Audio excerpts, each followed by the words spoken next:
નમસ્કાર વિદ્યાર્થી મિત્રો, આજે આપણે ધોરણ 8 વિષય વિજ્ઞાન ટેકનોલોજી જેમાં પાઠ 2 સૂક્ષ્મ જીવો મિત્ર અને શત્રુ જોઈશું। વિદ્યાર્થી મિત્રો, તમે આ ચેનલને સબસ્ક્રાઈબ ન કરી હોય તો સબસ્ક્રાઈબ કરજો અને બાજુમાં આપેલા બેલ આઇકનને ક્લિક કરજો, જેથી અમારા આવતા નવા એજ્યુકેશનના વિડીયો આપ સુધી પહોંચતા રહે। અને આ વિડીયો ગમે તો તેને લાઈક કરજો અને તમારા જેવા મિત્રો સાથે શેર કરજો। ચાલો વિદ્યાર્થી મિત્રો, હવે આપણે શરૂ કરીએ પ્રકરણ 2 સૂક્ષ્મ જીવો મિત્ર અને શત્રુ। તમે તમારી આસપાસ વનસ્પતિઓ, પ્રાણીઓ સહિત અનેક સજીવોને જોયા હશે, બરાબર ને? આપણે આપણી આજુબાજુ વનસ્પતિઓને, પ્રાણીઓને, માણસોને, નાના જીવજંતુને, દરેક સજીવોને આપણે જોઈએ છીએ। પરંતુ કેટલાક સજીવ એવા પણ છે જેને આપણે નરી આંખ વડે પણ જોઈ શકતા નથી, બરાબર? કે અમુક એવા સજીવ છે, એવા સૂક્ષ્મ જીવ છે જેને આપણે આપણા નરી આંખ એટલે કે આપણે આપણા આંખ વડે પણ જોઈ શકતા નથી, તો તેને સૂક્ષ્મ જીવો કહે છે, જે આપણે નરી આંખે પણ જોઈ શકતા નથી। ઉદાહરણ તરીકે તમે જોયું હશે કે ચોમાસામાં ભેજયુક્ત બ્રેડ સડવા લાગે છે તથા તેની સપાટી પર સફેદ રાખોડી ધબ્બા પડી જાય છે। આ ધબ્બાને બિલોરી કાચની મદદથી જુઓ, તમે સૂક્ષ્મ કાળી ગોળાકાર રચનાઓ જોશો। તો જે આ વસ્તુ સડવા લાગે છે તેની સપાટી ઉપર સફેદ રાખોડી ધબ્બા પડી જાય છે અને આ ધબ્બાને આપણે બિલોરી કાચની મદદથી જોઈએ તો તેના ઉપર સૂક્ષ્મ કાળી ગોળાકાર રચનાઓ જોઈએ છે। શું તમે જાણો છો કે આ રચનાઓ શું છે અને આ ક્યાંથી આવી છે? તો ચાલો હવે જોઈએ 2.1માં સૂક્ષ્મ જીવો। બગીચા અથવા મેદાનમાંથી એક બીકરમાં ભીની માટી લો તથા તેમાં પાણી ઉમેરો। માટીના કણો બેસી જાય ત્યારબાદ બીકરમાંથી પાણીનું એક ટીપું સ્લાઇડ પર લો અને તેને સૂક્ષ્મદર્શક યંત્રની મદદથી અવલોકન કરો। તો અહીંયા પ્રવૃત્તિ 2માં કરવાનું છે કે તળાવમાંથી પાણીના કેટલાક ટીપાં લો, તેને કાચની સ્લાઇડ પર ફેલાવીને માઇક્રોસ્કોપની મદદથી અવલોકન કરો। શું તમને સૂક્ષ્મજીવો હલનચલન કરતા જણાય છે, દેખાય છે? તો આ અવલોકન પરથી આપણને આ ખ્યાલ આવે છે કે માટી તેમજ પાણીના નાના નાના સૂક્ષ્મજીવો રહે છે। જો કે તે દરેકને સૂક્ષ્મજીવોની કક્ષામાં મૂકી શકાતા નથી। આ સૂક્ષ્મજીવો એટલા નાના હોય છે કે તેને નરી આંખે જોઈ પણ શકાતા નથી। આમાંના કેટલાક જેવા કે બ્રેડ ઉપર ઉગવાવાળી ફૂગને બિલોરી કાચની મદદથી જોઈ શકાય છે, જ્યારે અન્યને માઇક્રોસ્કોપની મદદ વગર જોઈ શકાતા નથી। કેટલાક એવી ફૂગ છે કે જેને આપણે બિલોરી કાચ વડે પણ જોઈ શકીએ છીએ, પરંતુ કેટલાક એવા સૂક્ષ્મજીવો છે કે જેને આપણે જોવા માટે માઇક્રોસ્કોપની જરૂર પડે છે। તો આ જ કારણ છે કે તેને આપણે સૂક્ષ્મજીવો કહીએ છીએ। સૂક્ષ્મજીવોને 4 મુખ્ય વર્ગોમાં વિભાજિત કરવામાં આવે છે, જેમ કે બેક્ટેરિયા, ફૂગ, પ્રજીવ અને લીલ। તો સૂક્ષ્મજીવોને મુખ્ય 4 વિભાગમાં આપણે વિભાજિત કરીશું કે બેક્ટેરિયા, ફૂગ, પ્રજીવ અને લીલ। આમાંથી કેટલાક સામાન્ય સૂક્ષ્મજીવો આકૃતિ 2.1 ને 2.4માં દર્શાવવામાં આવેલા છે, તે આપણે જોઈશું। સૌથી પહેલાં અહીં છે વાયરસ। વાયરસ પણ સૂક્ષ્મદર્શી હોય છે, પરંતુ તે અન્ય સૂક્ષ્મજીવો કરતાં ભિન્ન હોય છે, અલગ હોય છે। તે માત્ર યજમાન કોષમાં જ વિભાજન પામે છે, અર્થાત બેક્ટેરિયા વનસ્પતિ અથવા પ્રાણીઓમાં જ વિભાજન પામે છે। વાયરસની આકૃતિ 2.3માં દર્શાવવામાં આવેલ છે. કેટલાક સામાન્ય રોગો જેવા કે શરદી, ઇન્ફ્લુએન્ઝા અને ઉધરસ વગેરે વાયરસ દ્વારા ફેલાય છે. કેટલાક સામાન્ય રોગો છે જેવા કે શરદી, ઇન્ફ્લુએન્ઝા અને ઉધરસ, આ બધું સામાન્ય વાયરસ દ્વારા ફેલાય છે. તો કેટલાક વિશેષ રોગ જેવા કે પોલિયો તેમજ અછબડા જેવા રોગો પણ વાયરસ દ્વારા ફેલાય છે. સામાન્ય રોગો એ પણ વાયરસ દ્વારા ફેલાય છે અને કેટલાક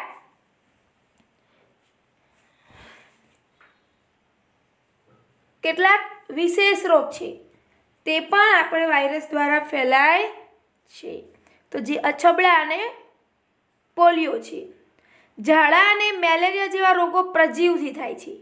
ઝાડા અને મેલેરિયા એ જ રોગો પ્રજીવથી જાય છે. જ્યારે ટાઇફોઇડ અને ક્ષય એ બેક્ટેરિયા દ્વારા થાય છે.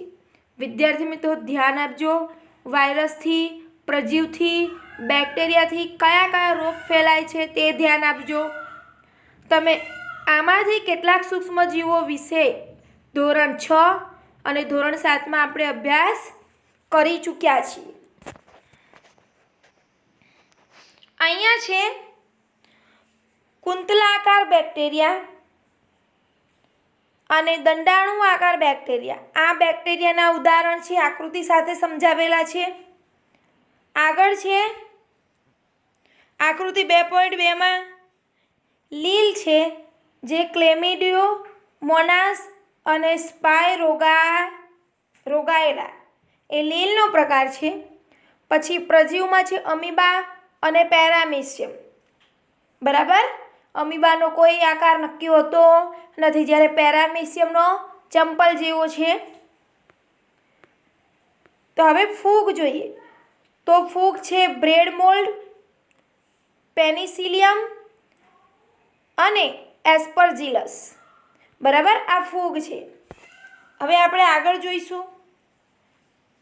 અને અહીંયા વાયરસ પણ છે, જે આ છે વાયરસના ચિત્રો છે. હવે 2.2માં જોઈએ સૂક્ષ્મજીવો ક્યાં રહે છે.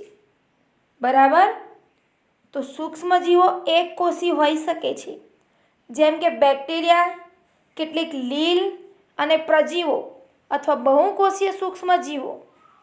એકકોષીમાં બેક્ટેરિયા અને કેટલાક પ્રકારની લીલ અને પ્રજીવો આવે, જ્યારે બહુકોષીય સૂક્ષ્મજીવોમાં લીલ અને ફૂગ તે બર્ફીલી ઠંડીથી ગરમ પાણીના ઝરા તથા રણથી લઈને દલદલયુક્ત ભૂમિ જેવા પ્રત્યેક પર્યાવરણમાં રહી શકે છે.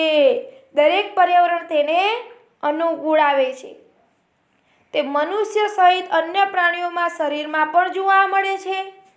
કેટલાક સૂક્ષ્મજીવો અન્ય સજીવો પર આશ્રિત હોય છે. કેટલાક એવા સૂક્ષ્મજીવો છે કે જે અન્ય જીવો ઉપર આશ્રિત છે, જ્યારે કેટલાક સ્વતંત્ર રૂપે જોવા મળે છે. તો સૂક્ષ્મજીવો અને આપણે, બરાબર, તો સૂક્ષ્મજીવો અને આપણે એ બંને કઈ રીતે હોય છે તે જોઈએ. સૂક્ષ્મજીવો આપણા જીવનમાં મહત્વપૂર્ણ ભૂમિકા ભજવે છે. તેમાંથી કેટલાક આપણને લાભદાયી હોય છે તથા કેટલાક હાનિકારક અને રોગકારક હોય છે. સૂક્ષ્મજીવો 2 પ્રકારના છે વિદ્યાર્થી મિત્રો. કેટલાક આપણને લાભદાયક પણ નીવડે છે, તો કેટલાક હાનિકારક અને રોગકારક પણ હોય છે. ચાલો આપણે તેને હવે વિસ્તારથી એનો અભ્યાસ કરીએ. ઉપયોગી સૂક્ષ્મજીવો. તો હવે આપણે જે ઉપયોગી સૂક્ષ્મજીવો છે તેના વિશે સમજીશું. સૂક્ષ્મજીવોને વિભિન્ન કાર્યોમાં ઉપયોગમાં લેવામાં આવે છે. તેનો ઉપયોગ દહીં, બ્રેડ તેમજ કેક બનાવવા માટે થાય છે. જે ઉપયોગી સૂક્ષ્મજીવો છે તેનો ઉપયોગ દહીં, બ્રેડ અને કેક બનાવવા માટે થાય છે.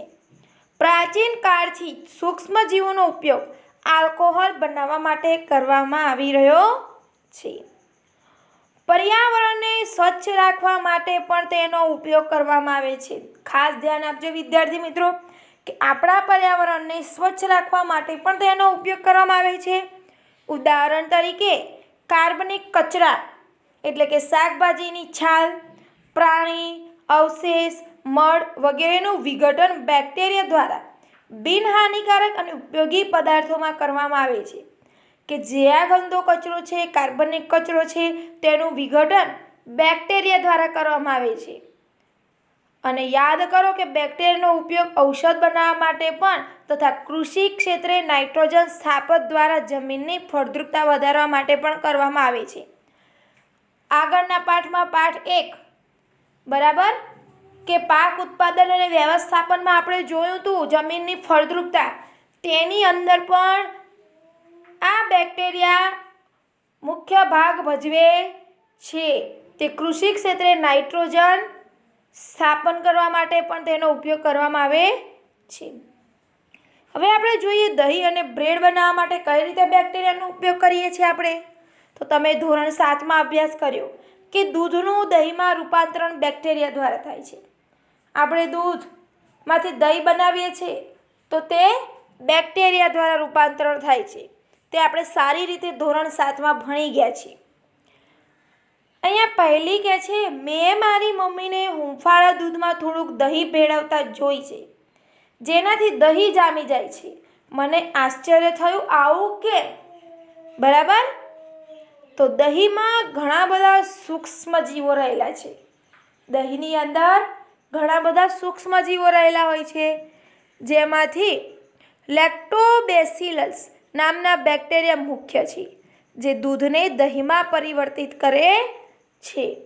તે દૂધમાં વૃદ્ધિ પામી તેને દહીંમાં ફેરવે છે.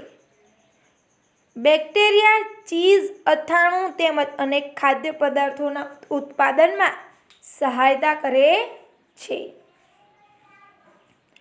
રવા ઇડલી અને ભટુરે વગેરેનું એક મહત્વપૂર્ણ સંઘટક દહીં છે. શું તમે અનુમાન લગાવી શકો છો કે આવું કેમ? તો ચોખાની ઇડલી અને ઢોસાના ખીરામાં આથોણ માટે પણ બેક્ટેરિયા અને યીસ્ટ મદદ કરે છે. આપણે જે આથાવાળી વસ્તુ બનાવીએ છીએ, ઢોસા છે, ઇડલી છે, ઢોકળા છે, તે બધામાં પણ આપણે બેક્ટેરિયા અને યીસ્ટનો ઉપયોગ કરીએ છીએ. અહીંયા પ્રવૃત્તિ 2.3 કરેલી છે કે એક વાસણમાં 1/2 કિલોગ્રામ લોટ અથવા મેદો લો. તેમાં થોડી ખાંડ ઉમેરીને ગરમ પાણી કરો.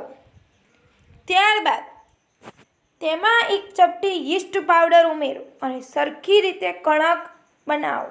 તે લોટને આપણે બાંધી દેવાનો છે. 2 કલાક પછી જુઓ શું તમે તૈયાર કરેલ કણકને ફૂલેલો જોયો? તો હા, બરાબર. યીસ્ટ નાખેલો જે પાવડર સાથે મેદો છે તે ફૂલી જાય છે. તો યીસ્ટ ઝડપથી વિભાજન પામે છે અને શ્વસન દરમિયાન કાર્બન ડાયોક્સાઇડ ઉત્પન્ન કરે છે અને ગેસના પરપોટા બાંધેલા મેદાના લોટનું કદ વધારી દે છે. તો બ્રેડ, પેસ્ટ્રીઝ અને કેક બનાવવા માટે પણ અને બેકિંગ ઉદ્યોગોમાં પણ યીસ્ટનો આ ઉપયોગ આધારભૂત છે.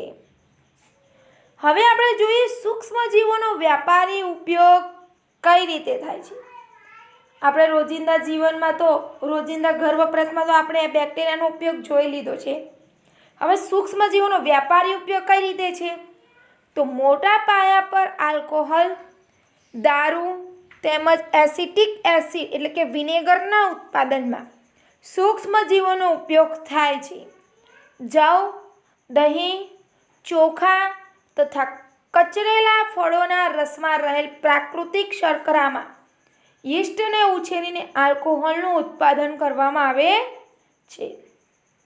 અહીંયા પ્રવૃત્તિ 2.4 કરેલી છે કે 500 મિલીનું બીકર લઈ તેમાં 3/4 ભાગ જેટલું પાણી ભરો.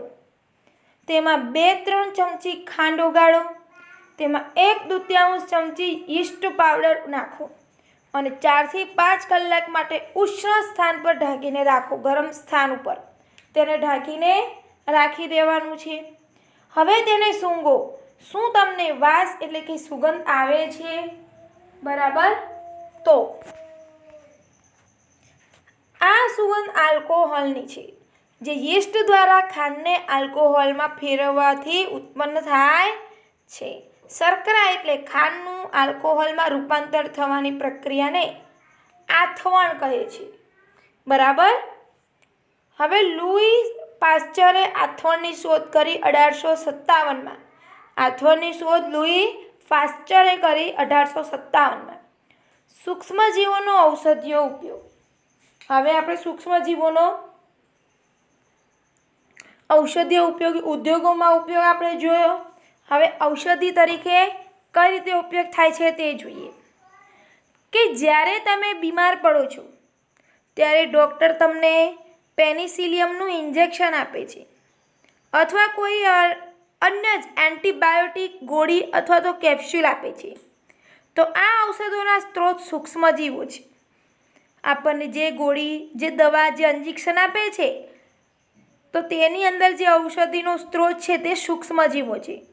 તે બીમારી પેદા કરનારા સૂક્ષ્મજીવોને નષ્ટ કરી નાખે છે અથવા તેમની વૃદ્ધિ અટકાવી નાખે છે. જે બીમારી પેદા કરે છે, રોગકારક સૂક્ષ્મજીવો છે તેનો નષ્ટ કરે છે અથવા તો તેની વૃદ્ધિ, જે વધતા સૂક્ષ્મજીવો છે તેનો અટકાવ કરે છે. આ પ્રકારના ઔષધોને એન્ટીબાયોટિક્સ કહે છે. તો આ પ્રકારની જે દવાઓ હોય તેને આપણે એન્ટીબાયોટિક કહેવામાં આવે છે. આજકાલ બેક્ટેરિયા અને ફૂગમાંથી અનેક એન્ટીબાયોટિક્સનું ઉત્પાદન થઈ રહ્યું છે. સ્ટ્રેપ્ટોમાઇસિન, ટેટ્રાસાઇક્લિન અને એરિથ્રોમાઇસિન સામાન્ય સ્વરૂપે ઉપયોગ કરવામાં આવતી એન્ટીબાયોટિક્સ છે, જેને ફૂગ તેમજ બેક્ટેરિયા દ્વારા ઉત્પાદિત કરવામાં આવે છે. કોઈ વિશિષ્ટ પ્રકારના સૂક્ષ્મજીવોનું સંવર્ધન કરીને એન્ટીબાયોટિક્સનું ઉત્પાદન કરવામાં આવે છે, જેને અનેક રોગોની સારવારમાં ઉપયોગમાં લેવાય છે. 1929માં એલેક્ઝાન્ડર ફ્લેમિંગે બેક્ટેરિયલ રોગોથી બચવાના હેતુસર એક સંવર્ધન પર પ્રયોગ કરી રહ્યા હતા. અચાનક તેઓએ સંવર્ધન પ્લેટ પર લીલા રંગના મોલ્ડના નાના નાના બીજાણુઓ જોયા. તેઓએ જોયું કે આ મોલ્ડ બેક્ટેરિયાની વૃદ્ધિને અટકાવે છે. જોકે આમાંના ઘણા બેક્ટેરિયાનો પણ તેને નાશ કર્યો. આ રીતે મોલ્ડમાંથી પેનિસિલિન બનાવાઈ. બરાબર. હવે આપણે આગળ જોઈએ કે પાલતુ પ્રાણીઓ તેમજ મરઘામાં સૂક્ષ્મજીવોનું સંક્રમણ રોકવા માટે પાલતુ પ્રાણીઓ અને મરઘામાં સૂક્ષ્મજીવોનું સંક્રમણ થાય છે તે રોકવા માટે પણ તેમના આહારમાં એન્ટીબાયોટિક્સ ભેળવવામાં આવે છે, જેનો ઉપયોગ પશુઓમાં સૂક્ષ્મજીવોનું સંક્રમણ રોકવાનો છે. તેનો ઉપયોગ વનસ્પતિમાં રોગ નિયંત્રણ માટે પણ કરવામાં આવે છે. એ યાદ રાખવું ખૂબ જ જરૂરી છે કે માન્ય ડૉક્ટરની સલાહ મુજબ જ એન્ટીબાયોટિક્સ લેવી જોઈએ. વળી ડૉક્ટરની સૂચના મુજબ સંપૂર્ણ દવાઓ પૂર્ણ પણ કરવી જોઈએ.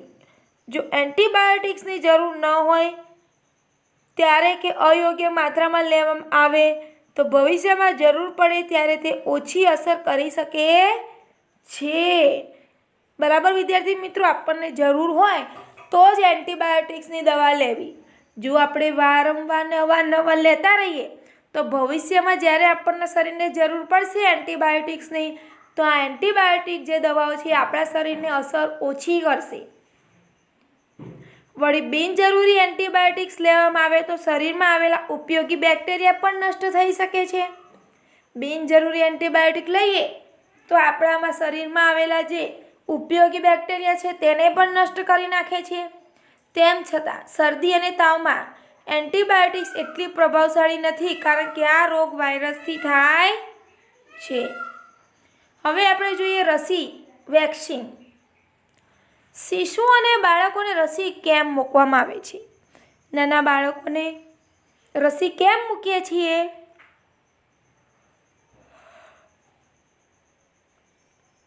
જ્યારે રોગકારક સૂક્ષ્મજીવ આપણા શરીરમાં પ્રવેશે છે ત્યારે તેની સામે લડત આપવા માટે આપણું શરીર એન્ટીબોડી ઉત્પન્ન કરે છે.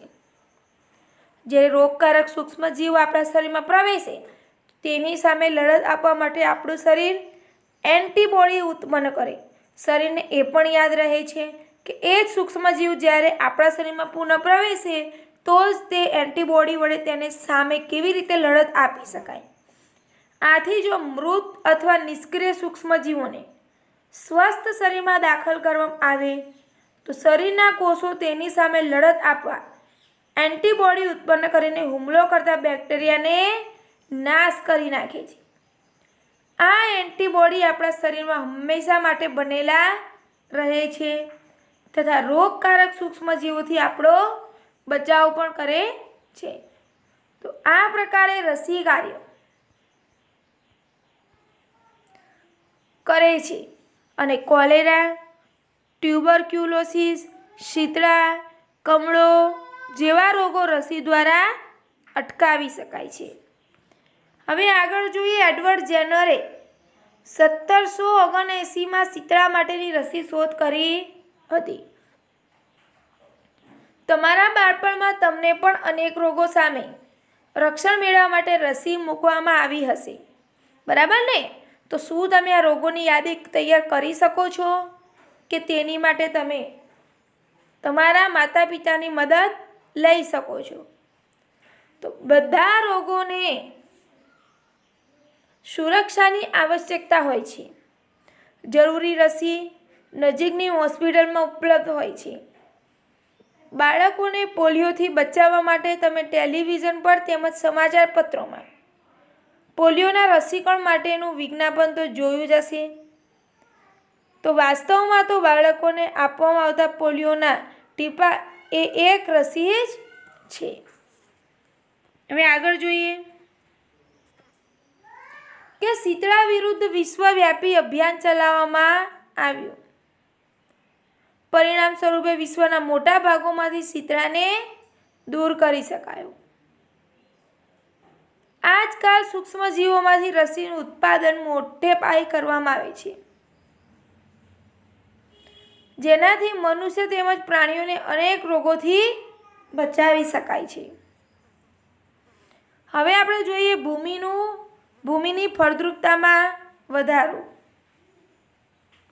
તો કેટલાક બેક્ટેરિયા એટલે કે નીલ રહિત લીલ વાતાવરણમાં રહેલા નાઇટ્રોજનનું સ્થાપન કરે છે. આ પ્રકારે ભૂમિમાં નાઇટ્રોજનનું પ્રમાણ વધે છે અને આ સૂક્ષ્મજીવોને સામાન્ય રીતે જૈવિક નાઇટ્રોજન સ્થાપક કહે છે. અહીં જોઈ શકે છે ચિત્ર. નાઇટ્રોજન સ્થાપક સાયનોબેક્ટેરિયા. પર્યાવરણનું શુદ્ધિકરણ.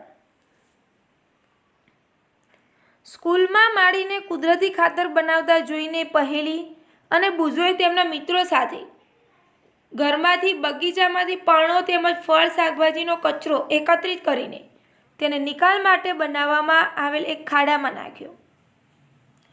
કેટલાક સમય પછી તેનું વિઘટન થયું અને તે કુદરતી ખાતરમાં રૂપાંતરિત થઈ ગયો. પહેલી અને બુજો જાણવા માંગે છે કે આ કેવી રીતે થયું. બરાબર, ગંદો કચરો ઝાડ પાંદડાનો બધો ખાડો ખોદીને નાખી દીધો, પછી તેનું અંદર તેને વિઘટન થયું અને તે કુદરતી ખાતરમાં રૂપાંતરિત થઈ ગયું.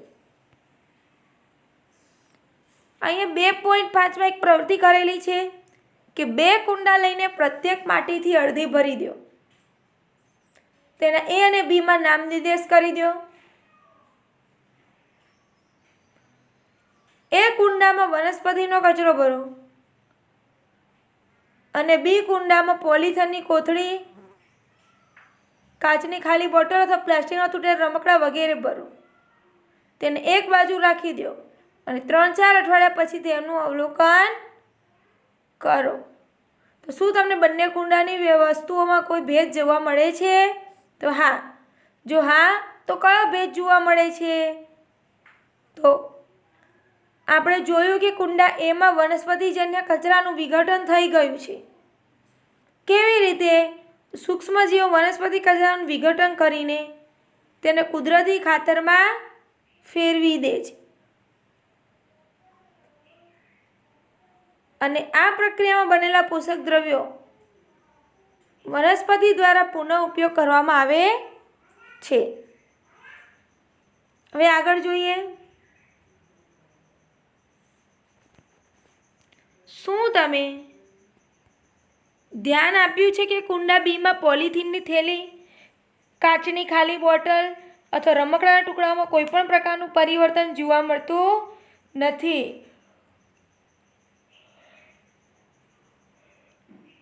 સૂક્ષ્મજીવો તેના ઉપર કાર્ય કરીને કુદરતી ખાતરમાં પણ રૂપાંતરણ કરી શકતા નથી.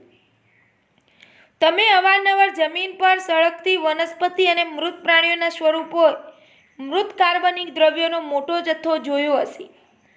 તમે જોશો કે તે કેટલાક સમય પછી લુપ્ત થઈ જાય છે. તેનું મુખ્ય કારણ છે કે સૂક્ષ્મજીવો વનસ્પતિના મૃત જૈવિક કાર્બનિક કચરાને તથા મૃત પ્રાણીઓને સરળ પદાર્થમાં ફેરવે છે.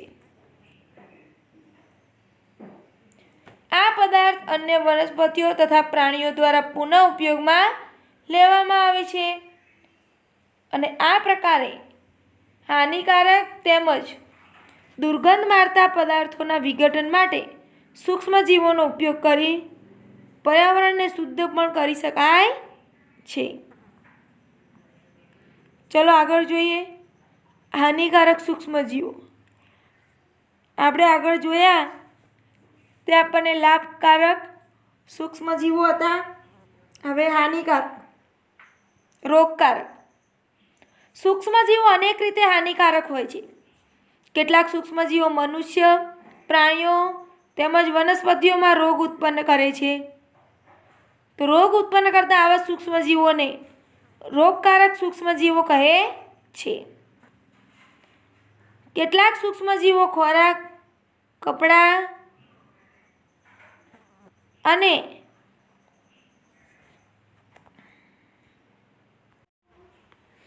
કેટલાક સૂક્ષ્મજીવો ખોરાક, કપડાં તેમજ ચામડાની વસ્તુઓને બગાડે છે. તો ચાલો તેમના નુકસાનકારક પ્રવૃત્તિઓ વિશે વધુ જાણીએ. તો મનુષ્યમાં રોગકારક સૂક્ષ્મજીવો. મનુષ્યમાં રોગકારક સૂક્ષ્મજીવો શ્વાસમાં લેવાથી હવા દ્વારા, પીવાલાયક પાણીમાં અથવા ખોરાક દ્વારા શરીરમાં પ્રવેશે છે.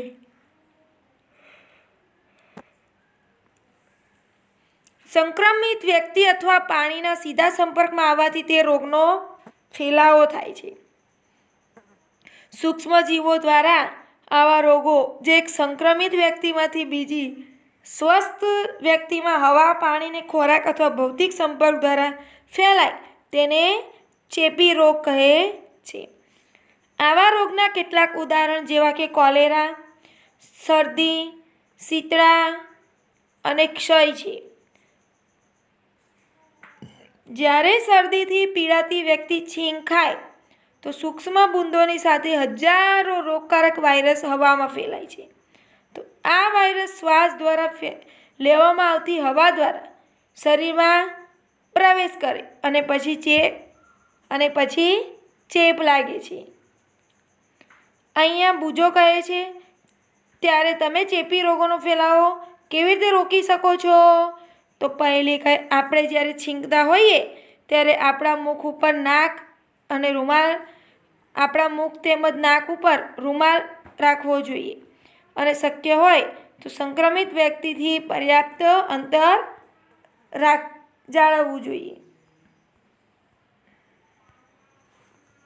અહીંયા કેટલાક કીટકો તથા પ્રાણીઓ એવા પણ કાર્ય કરે છે કે જે રોગકારક સૂક્ષ્મજીવોના વાહકનું કાર્ય કરે છે. તો ઘર માખી તેનું એક ઉદાહરણ છે. માખી કચરા અને પ્રાણીના મળ ઉપર બેસે છે અને રોગકારક સૂક્ષ્મજીવો તેના શરીર પર ચોંટી જાય છે. તો જ્યારે માખી ઢાંક્યા વગરના ખોરાક પર બેસે ત્યારે આવા સૂક્ષ્મજીવોનું સ્થળાંતરણ સંભવ બને કે જે પણ વ્યક્તિના આવા પ્રદૂષિત ખોરાકને ખાય છે, બરાબર, તેથી બીમાર પડવાની સંભાવના પણ વધી જાય છે. એટલે સલાહ પણ આપવામાં આવે છે કે ખોરાકને હંમેશા ઢાંકેલો રાખવો જોઈએ. ઢાંક્યા વગરનો ખોરાક ખાવાનું ટાળવું જોઈએ. માદા એનોફિલિસ મચ્છર તેનું નામ ઉદાહરણ છે. તેનું અન્ય ઉદાહરણ છે કે જે મેલેરિયાના પરોપજીવીનું વાહક છે. માદા એડિસ મચ્છર ડેન્ગ્યુ વાયરસનો વાહક છે. આપણે મેલેરિયા અથવા ડેન્ગ્યુનું નિયંત્રણ કેવી રીતે કરી શકીએ તે જોઈએ. અહીંયા પહેલી કે છે, શિક્ષક હંમેશા આપણને એવું શા માટે કહે છે કે રહેણાંકની આસપાસની જગ્યાએ પાણી એકત્રિત ન થવું જોઈએ?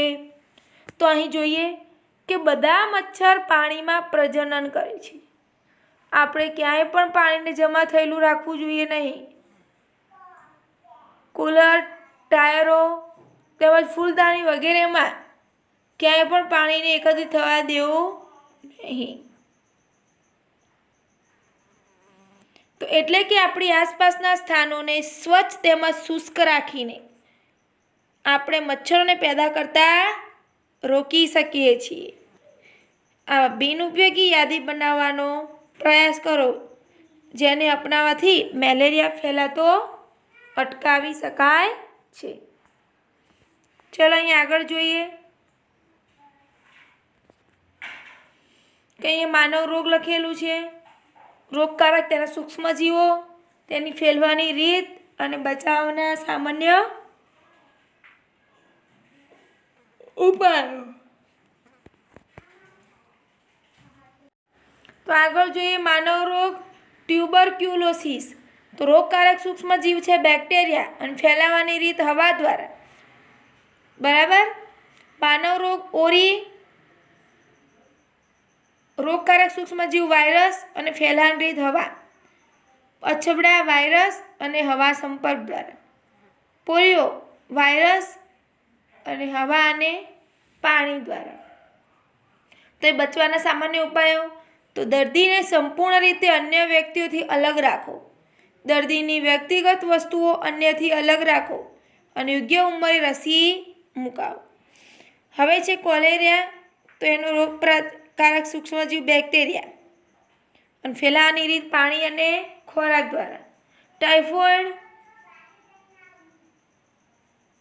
તો ટાઇફોઇડનું રોગપ્રતિકારક સૂક્ષ્મજીવ બેક્ટેરિયા, ફેલાવાની રીત પાણી. તો તેનો સામાન્ય ઉપાય જોઈએ બચવાનો કે વ્યક્તિગત સ્વચ્છતા રાખો તેમજ તે માટેની સારી ટેવો કેળવો અને યોગ્ય રીતે રાંધવામાં આવેલો ખોરાક ખાઓ અને ઉકાળેલું પાણી પીવું જોઈએ. ચલો હવે આપણે આગળ જોઈએ હિપેટાઇટિસ એ વાયરસ અને પાણી. તો તેને બચાવના સામાન્ય ઉદાહરણો, ઉકાળેલું પાણી પીવું અને રસી મુકાવો. આગળ મેલેરિયા, પ્રજીવ અને મચ્છર.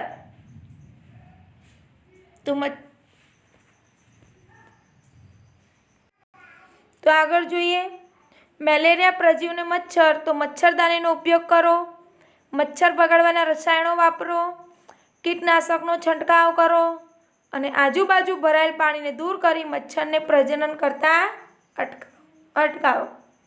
તો મનુષ્યમાં થતા કેટલાક સામાન્ય રોગો, તેનો ફેલાવો તથા અટકાવવાના કેટલાક ઉપાયો કોષ્ટક 2.1માં દર્શાવવામાં આવેલ છે કે પ્રાણીઓમાં રોગકારક સૂક્ષ્મજીવો. તો અનેક સૂક્ષ્મજીવો માત્ર મનુષ્ય તેમજ વનસ્પતિના જ રોગના કારક નથી હોતા, પરંતુ તે બધા પ્રાણીઓમાં પણ રોગ ઉત્પન્ન કરે છે. ઉદાહરણ તરીકે એન્થ્રેક્સ મનુષ્ય તેમજ ઢોરમાં થતો ગંભીર રોગ છે. બરાબર. તો કે જે બેક્ટેરિયા દ્વારા ફેલાય છે અને ઢોરમાં ફૂટ અને માઉથ ડિસીઝ વાયરસ દ્વારા ફેલાય છે. અહીંયા રોબર્ટ કોશે 1876માં બેસિલસ એન્થ્રેસિસ નામના બેક્ટેરિયાની શોધ કરી જે એન્થ્રેક્સ રોગનો વાહક છે. હવે આપણે જોઈએ વનસ્પતિમાં રોગકારક સૂક્ષ્મજીવો. અનેક સૂક્ષ્મજીવો ઘઉં, ડાંગર, બટાકા, શેરડી, સંતરા, સફરજન વગેરે વનસ્પતિઓમાં રોગના કારક છે. રોગના કારકો પાકના ઉત્પાદનમાં ઘટાડો કરે છે. કોષ્ટક 2.2માં કેટલાક વનસ્પતિ રોગ દર્શાવવામાં આવેલ છે. તો કેટલાક રસાયણનો ઉપયોગ કરવાથી આ સૂક્ષ્મજીવો પર નિયંત્રણ લાવી શકાય છે. ચલો હવે આગળ જોઈએ.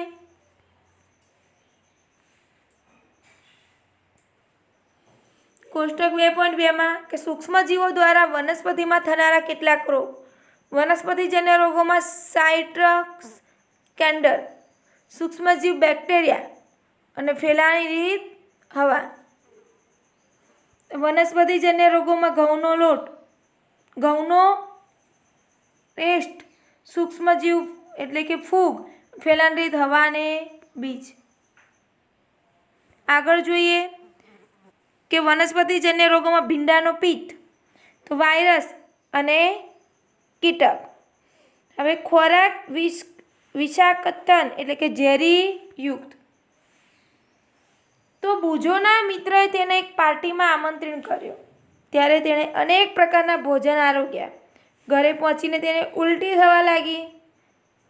તે હોસ્પિટલમાં લઈ જવામાં આવ્યો. ડૉક્ટરે જણાવ્યું કે તેને ખોરાક વિષાક્તન થવાના કારણે આ પરિસ્થિતિનું નિર્માણ થયું છે. તો પહેલીને આશ્ચર્ય થયું કે ખોરાક વિશે કેવી રીતે બની શકે. ખોરાક વિષ કઈ રીતે બની શકે છે? તો ખોરાક વિષકતન સૂક્ષ્મજીવો દ્વારા દૂષિત કરવામાં આવેલા ખોરાક દ્વારા થાય છે. ક્યારેક વિષકારક પદાર્થ ઉત્પન્ન થાય છે જે ખોરાકને વિષયુક્ત બનાવી દે છે અને જેનો આહાર તરીકે ઉપયોગ કરવાથી ગંભીર બીમારી થઈ જાય છે અથવા ક્યારેક તો તેનું મૃત્યુ પણ થઈ શકે છે. આથી ખોરાકને દૂષિત થતો અટકાવવો જોઈએ. હવે આપણે જોઈએ ખોરાકની જાળવણી. પ્રકરણ 1માં આપણે અનાજની જાળવણી તેમજ સંગ્રહના ઉપાય વિશે ભણ્યા, અભ્યાસ કર્યો. તો આપણે બનાવેલ ભોજનની જાળવણી ઘરે કેવા પ્રકારે કરી શકીએ? તો શું તમે જાણો છો કે ખુલ્લા સ્થાને કે ભેજવાળી જગ્યાએ રાખેલ બ્રેડ ઉપર ફૂગ આક્રમણ કરે છે. સૂક્ષ્મજીવો આપણા શરીરને દૂષિત કરે છે અને દૂષિત ખોરાકમાંથી વાસ આવવા લાગે છે. તેનો સ્વાદ પણ ખરાબ થઈ જાય છે તથા રંગરૂપમાં પણ પરિવર્તન આવી જાય છે. શું ખોરાકનું દૂષિત થવું એ રાસાયણિક પ્રક્રિયા છે? બરાબર. તો ખોરાકની જાળવણી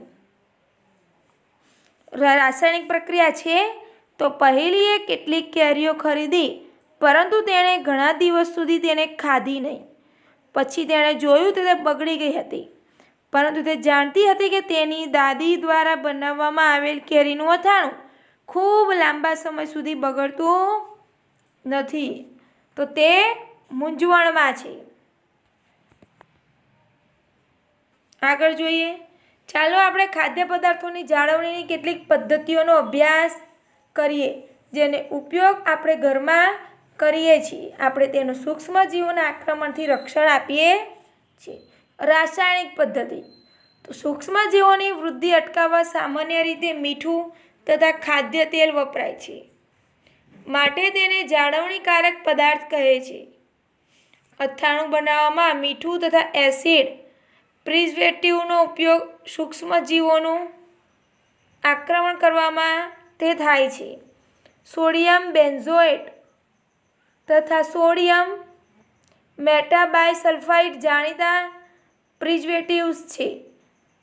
તેઓ ફળોના જામ તથા રસને પણ બગડતા અટકાવે છે. હવે મીઠા દ્વારા જાળવણી કે લાંબા સમયથી મીઠાનો ઉપયોગ માંસ તેમજ માછલીની જાળવણી માટે કરવામાં આવે છે. બેક્ટેરિયાની વૃદ્ધિ અટકાવવા માટે માંસ તથા માછલીઓનો સૂકા ભઠ્ઠાથી ઢાંકી દેવામાં આવે છે. મીઠાનો ઉપયોગ કરી આમળા તેમજ આંબલીની જાળવણી માટે પણ કરવામાં આવે છે. હવે શર્કરાની મદદથી જાળવણી. જામ, જેલી તથા ફળોના રસની જાળવણી શર્કરા વડે કરવામાં આવે છે.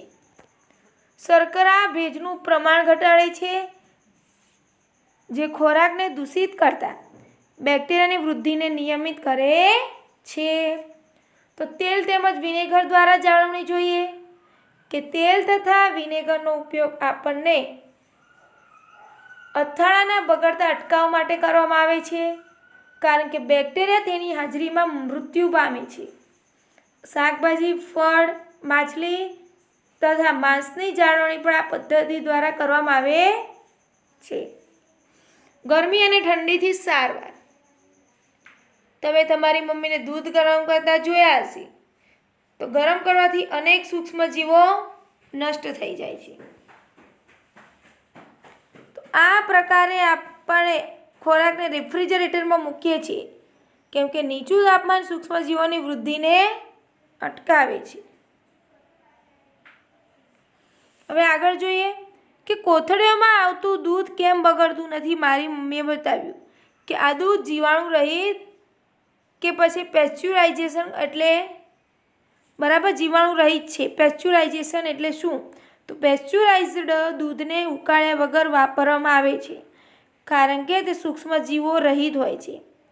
તેના માટે દૂધને 70°C તાપમાને 15 થી 30 સેકન્ડ માટે ગરમ કરવામાં આવે છે અને પછી તરત જ ઠંડુ કરીને તેનો સંગ્રહ કરી દે છે. આવું કરવાથી સૂક્ષ્મજીવોની વૃદ્ધિ અટકી જાય છે. આ પ્રક્રિયાની શોધ લુઈ પાશ્ચર નામના વૈજ્ઞાનિકે કરી હતી. આથી તેને પેસ્ચ્યુરાઇઝેશન કહે છે. ચલો આગળ જોઈએ સંગ્રહ અને પેકિંગ. આજકાલ સૂકો મેવો તથા શાકભાજીને પણ હવાચુસ્ત બંધ પેકેટમાં વહેંચવામાં આવે છે, જેનાથી સૂક્ષ્મજીવોની સુરક્ષા પ્રાપ્ત થાય. હવે આપણે જોઈએ નાઇટ્રોજન સ્થાપન. ધોરણ 6 અને 7માં રાઇઝોબિયમ બેક્ટેરિયા વિશે અભ્યાસ કર્યો. તે સિમ્બિકુળની વનસ્પતિ નાઇટ્રોજન સ્થાપવામાં મદદ કરે છે. યાદ કરો કે રાઇઝોબિયમ સિમ્બિકુળની વનસ્પતિ મૂળ ગંડિકાઓમાં વસવાટ કરે છે, જેમ કે વાલ અને વટાણા, કે જેની સાથે સહજીવી સંબંધ ધરાવે છે. ક્યારેક વીજળીના ચમકારા દ્વારા પણ વાતાવરણીય નાઇટ્રોજનનું સ્થાપન થાય છે. પરંતુ તમે જાણો છો કે નાઇટ્રોજનની માત્રા વાતાવરણમાં સ્થિર રહે તો તમને આશ્ચર્ય થશે કે આવું કઈ રીતે સંભવ છે. તો ચાલો તેના વિશે હવેના ભાગમાં સમજીએ. અહીં આકૃતિ દોરેલી છે કે સિમ્બિકુળની વનસ્પતિના મૂળ ગંડિકાઓ સાથે. હવે આપણે જોઈએ નાઇટ્રોજન ચક્ર. આપણા વાતાવરણમાં 78% નાઇટ્રોજન વાયુ છે. નાઇટ્રોજન બધા સજીવો માટે આવશ્યક છે, જેમ કે પ્રોટીન, ક્લોરોફિલ, ન્યુક્લિક એસિડ તેમજ વિટામિન્સમાં તે હાજર હોય છે. વનસ્પતિઓ તથા પ્રાણીઓ વાતાવરણીય નાઇટ્રોજનનો સીધો ઉપયોગ કરી શકતા નથી. તો ભૂમિમાં રહેલ બેક્ટેરિયા તેમજ નીલહરિત લીલ વાતાવરણમાં રહેલ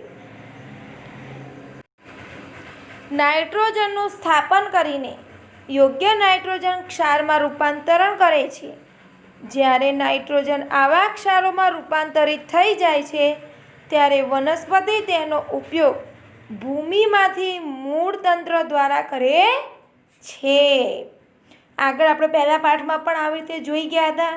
ત્યારબાદ શોષાયેલ નાઇટ્રોજનનો ઉપયોગ પ્રોટીન તેમજ અન્ય સંયોજનના સંશ્લેષણ માટે પણ થાય છે.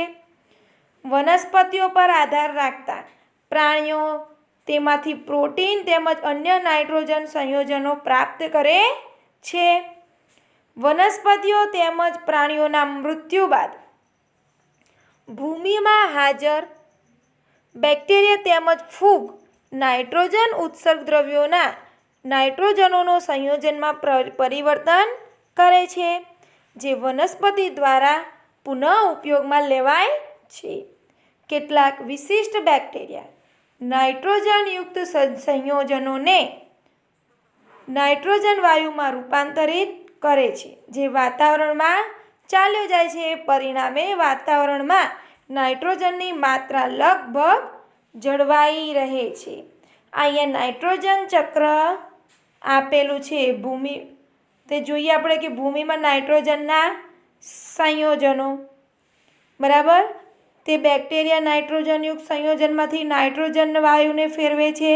પછી વાતાવરણીય નાઇટ્રોજન, તેમાંથી નાઇટ્રોજન સ્થાપક બેક્ટેરિયા દ્વારા વાતાવરણ નાઇટ્રોજનનું સ્થાપન, બેક્ટેરિયા દ્વારા સ્થાપિત નાઇટ્રોજનનું ક્ષારમાં રૂપાંતર અને પાછું ભૂમિમાં નાઇટ્રોજનનું સંયોજન થઈ જાય છે.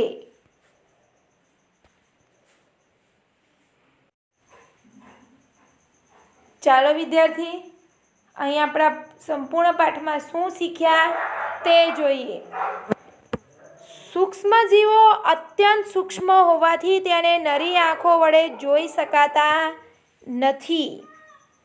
તે બર્ફીલા વાતાવરણથી ગરમ ઝરણાઓ તથા મરુ નિવાસ સ્થાનોથી કાદવવાળી ભૂમિ જેવા બધા જ પ્રકારના પર્યાવરણમાં જીવિત રહી શકે છે.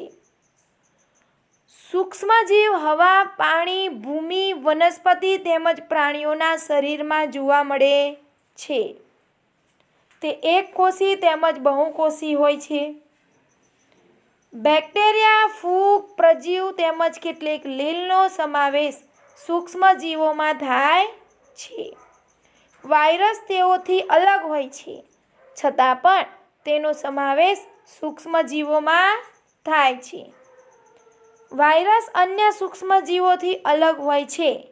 તે યજમાન જેવા કે બેક્ટેરિયા, વનસ્પતિ અથવા પ્રાણી કોષની અંદર જ પ્રજનન કરે છે. કેટલાક સૂક્ષ્મજીવો ઔષધ તેમજ આલ્કોહોલના વ્યાપારિક ઉત્પાદનમાં ઉપયોગી છે. કેટલાક સૂક્ષ્મજીવો જૈવિક કચરા જેવા કે મૃત વનસ્પતિ તેમજ પ્રાણી કચરાને વિઘટન કરીને સરળ પદાર્થોમાં રૂપાંતરિત કરે છે તથા વાતાવરણને શુદ્ધ બનાવે છે. પ્રજીવ ઝાડા તથા મેલેરિયા જેવા રોગો કરે છે. તો કેટલાક સૂક્ષ્મજીવ સિમ્બીકુંડની વનસ્પતિની મૂળ ગંટિકાઓમાં જોવા મળે છે. તે વાતાવરણીય નાઇટ્રોજનને ભૂમિમાં સ્થાપન કરે છે, જેનાથી ભૂમિની ફળદ્રુપતા વધારે છે. ભૂમિમાં રહેલા કેટલાક બેક્ટેરિયા વાતાવરણીય નાઇટ્રોજનને સ્થાપન કરીને નાઇટ્રોજનના સંયોજનોમાં પરાવર્તિત કરે છે. વિશિષ્ટ બેક્ટેરિયા જમીનમાં રહેલ નાઇટ્રોજનના સંયોજનને નાઇટ્રોજન વાયુમાં રૂપાંતરિત કરે છે, જે વાતાવરણમાં મુક્ત થાય છે. આમ વિદ્યાર્થી મિત્રો, કે આ સૂક્ષ્મજીવો છે તે આપણને કઈ રીતે મિત્ર છે અને કઈ રીતે શત્રુ છે તે આપણે સારી રીતે જોઈ ગયા. હવે વિદ્યાર્થી મિત્રો, અહીંથી આપણો આ પાઠ સમાપ્ત થાય છે. અગાઉના નવા વિડીયોમાં નવા પાઠ સાથે હું આવીશ, જે તમે જોવાનું ભૂલતા નહીં. ધન્યવાદ.